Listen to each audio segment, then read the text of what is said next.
Здравейте, проба.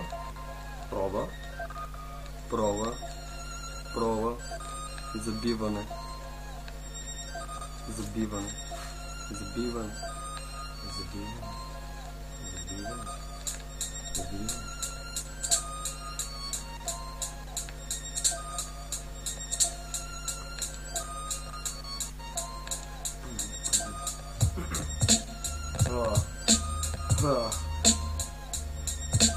Пусто отвътре, като полето. Момчето май с микрофона е заето. Думите ми удрят гърбето, защото знаете какво става по тепето. Еки е мола и маска гола. Това ли е създанието на Кока-Кола? Виж ме сега в моята позлата. Кой иска сега да се мята бясно? Ще те хванем и тебе натясно, за да ти стане ясно, че трябва да плащаш.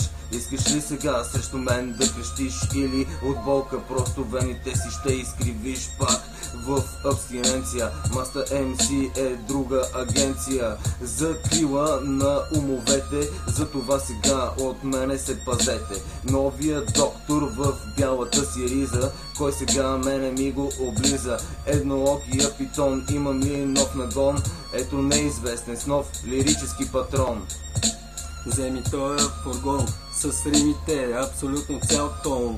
Пристигат бързия влак с римите, а те са тук при нас на фристайл. Надаваме глас, елате да видите как става тук при нас. В този час и в тая секунда, знаеш, разцепваме ти мозъка на лукума.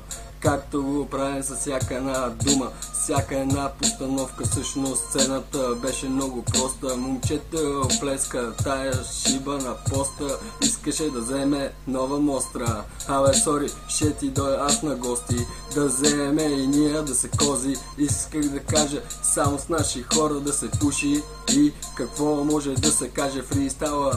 Веднага да се почва MC-тата, думата пак се насочва в твоето измерение. Чуждото поколение не може да разбере нашето умение. За съжаление, мога още рими, това е без съмнение. За мен думите са упражнение. Всъщност това е музикално, но не течение, защото твоето е бяло. Master MC неизвестен като удеало. Ще загреем сетивата, да отпуснете и да видите през очилата. Те са май тука 3D. Имате ли нещо ново да кажете? Не, просто пак ще се сервирате. Пак в чините ни ще умирате. Ще умирате в своите рани. Master MC неизвестен, кой пак ще ви храни. Най-яки госби в двойни дози, за да продължава мозъка ни да те тормози.